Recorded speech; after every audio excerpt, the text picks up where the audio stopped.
Okay. Okay. I'm going to go in 3, 2, 1. Good morning and welcome to the Sunday Chronicle. I'm your host, Yanice Carter, coming to you from Stax 92.1 FM. This is the platform for community because community knows what community needs. I'd like to thank all my followers and listeners for being here once again, bright and early on a Sunday morning, or if you are catching us via stream, wherever you are streaming, we welcome you as well. Thank you, thank you, thank you. We could not be here without your support, and we are happy to say once again that we are 40 years strong. The Chronicle is 40 years strong, and we would not be here without the support of the community, buildings communities, one brick and one story at a time. To my right, I have my trusty co-host, Span. One brick and one story at a time? I like that. Isn't that nice? That is nice. I am such a wordsmith. Thank you.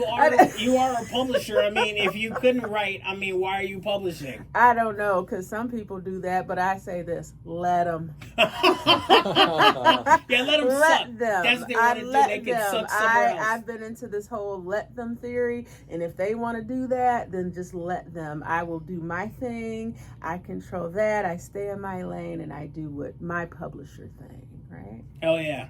Alrighty. So thank you for being here once again. I wanted to make sure that you participate on this episode. Okay. Because we want you to, be in this space. Politics is my specialty, so I got you. Okay, well, very good. So then, speaking of politics, we're going to shift to my guest, my very special guest, Matt Maasdam. I want to make sure I said that correctly. Perfect. Thank you for being here today. I appreciate you. I appreciate it. Yeah, it's great to be here. And so you are here. You are running for Congress, right? Yeah, that's right. The 7th District? Correct. Within Michigan. Right. Okay, so with that, tell me, well, first I want to know a little bit about Matt. What kind of got you into the mindset of wanting to run for office? That's like a huge job. It can be very thankless. I know, especially when you are running, people want you to solve everything, including world hunger, right? That's and right.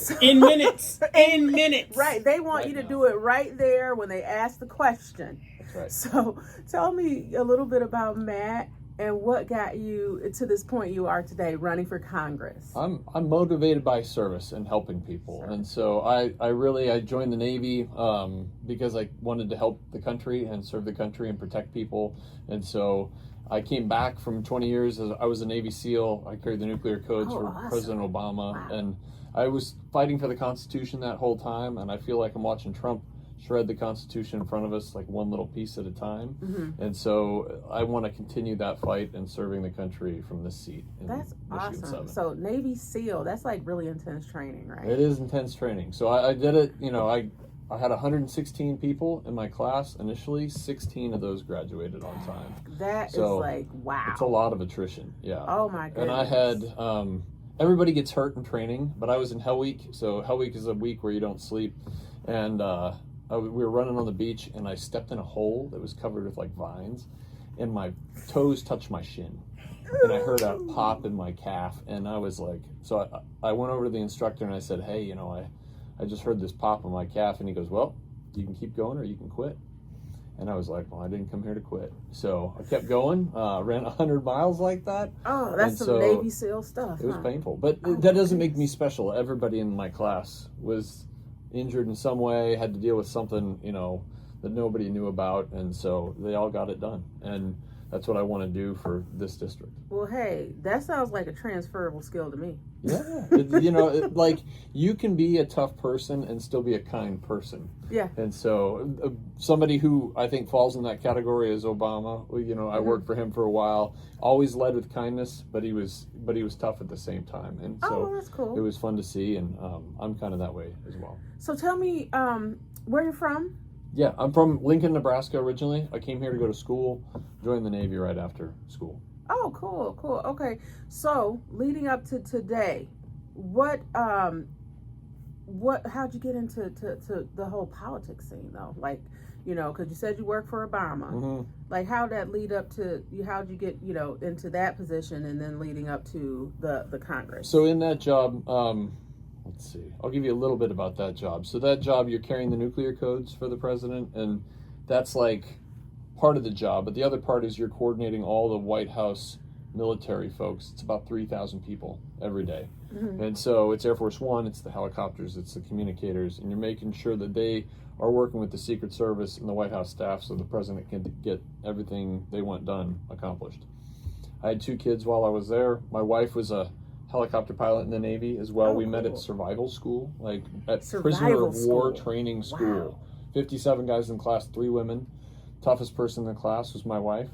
And so she's smiling the whole time. We're getting beat, not sleeping, not eating. And so they're like training you to like be a prisoner of war? Correct, yeah. It was terrible, like that miserable sounds like training. Rambo or something. Yeah, and she was smiling the whole time, super optimistic. And I made my way over at the end. I said, "How are you enjoying this? This is really painful and terrible."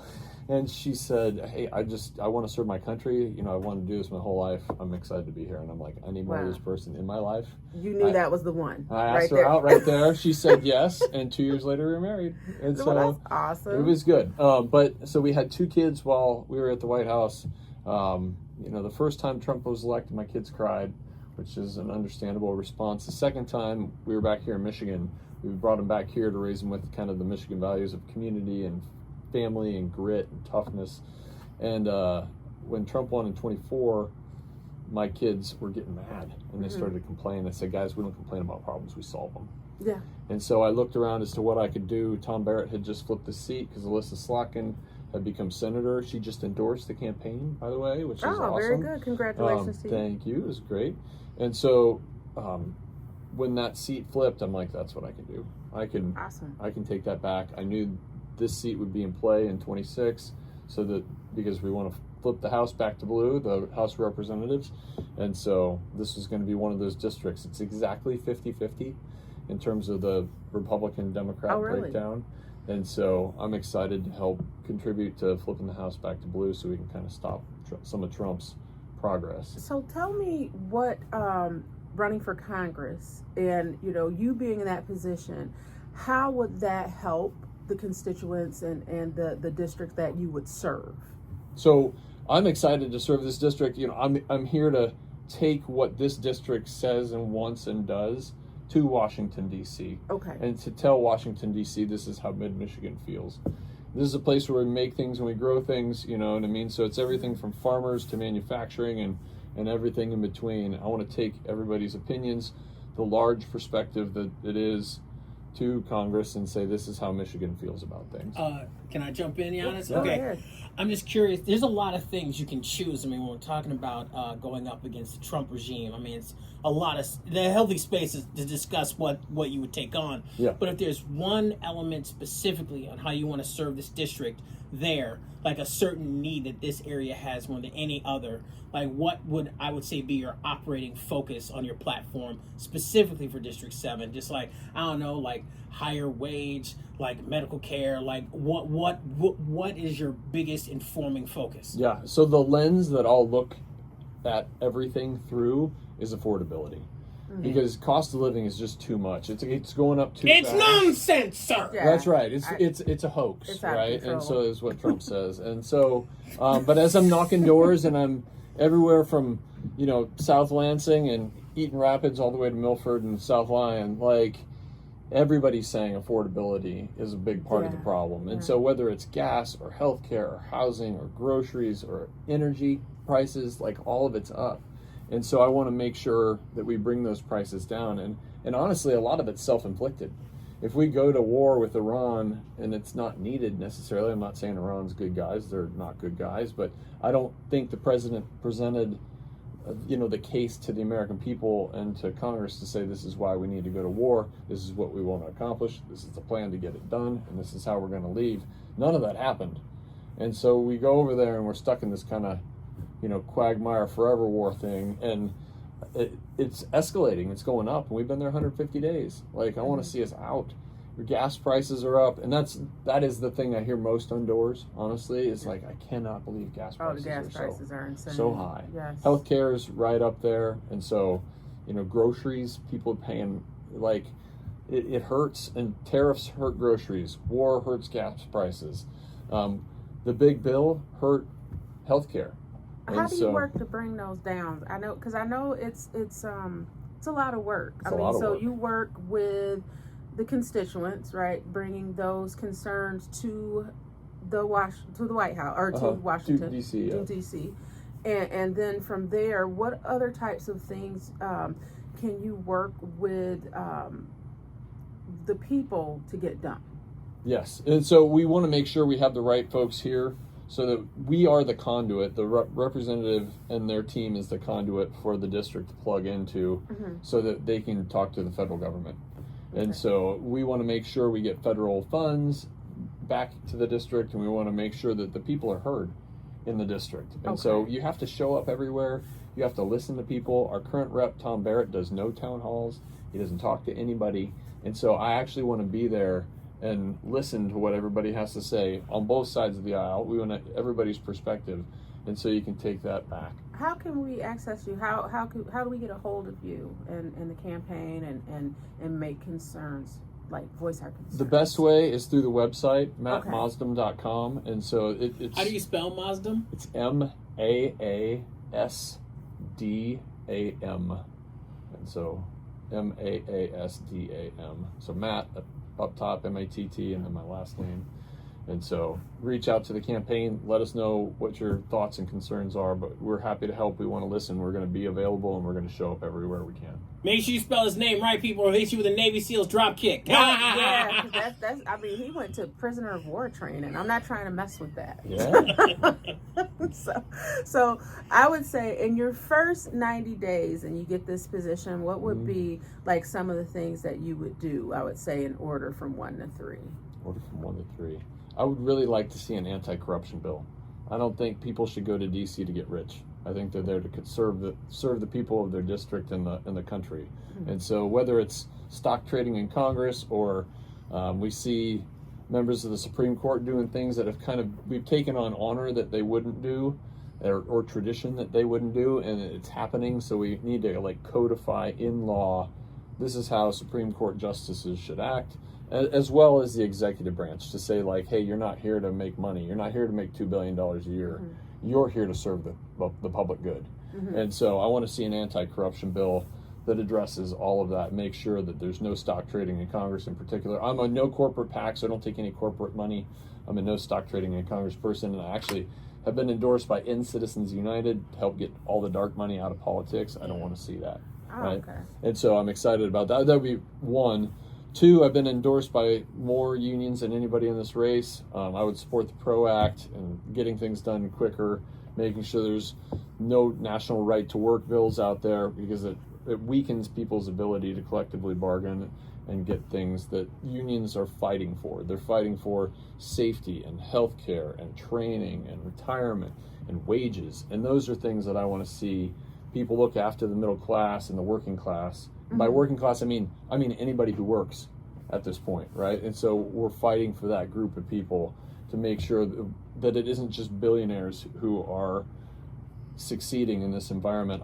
I can't believe, and I won't stand by, while we say we don't have money for education and healthcare and housing, but we have money to drop bombs on other countries, and we have money to give billionaires tax breaks. That makes no sense to me, and I won't stand by while that happens. So I want to make sure that we are, addressing corruption, that we're helping the unions and the people who are out there working hard for a living. That I'm a big proponent of the American dream. I feel like Donald Trump and Tom Barrett are stealing that American dream so that the billionaires can have this much more, and that's not okay with me. So, well, I really appreciate you being here. And before we close out, because we have to take a short break, was there anything that else you wanted to ask Matt? Of course there is, but you only have so much time. Yes, and that's why I said I will give the last question to my co-host. Okay. I kind of the opinion, and I'm not saying you have to go this way, it's your platform, but before we make anything happen, the court has to be expanded, because whatever laws we pass, they can just overturn them with a click of the pen, because they're an activist court saying that they're just trying to explain the rule of law to us, which is preposterous. So I guess I'm just offering that to you as maybe a platform thing you'd like to do. But it's real murky when you say expand the court. People get real weird. But I just want to offer that to you in case that's something you'd like to heighten as part of your platform. But you don't have to, because I like everything you've said so far. Awesome. I have no beef with it. That's one of many potential things that we could do with the Supreme Court. I do think we should codify some version of ethics for them so that everybody behaves in a way that is commensurate with public service.